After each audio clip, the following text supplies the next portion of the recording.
जोहार संगवारी हो।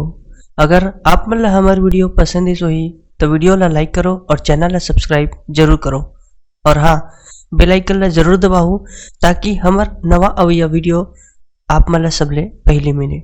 जय जोहार, जय छत्तीसगढ़।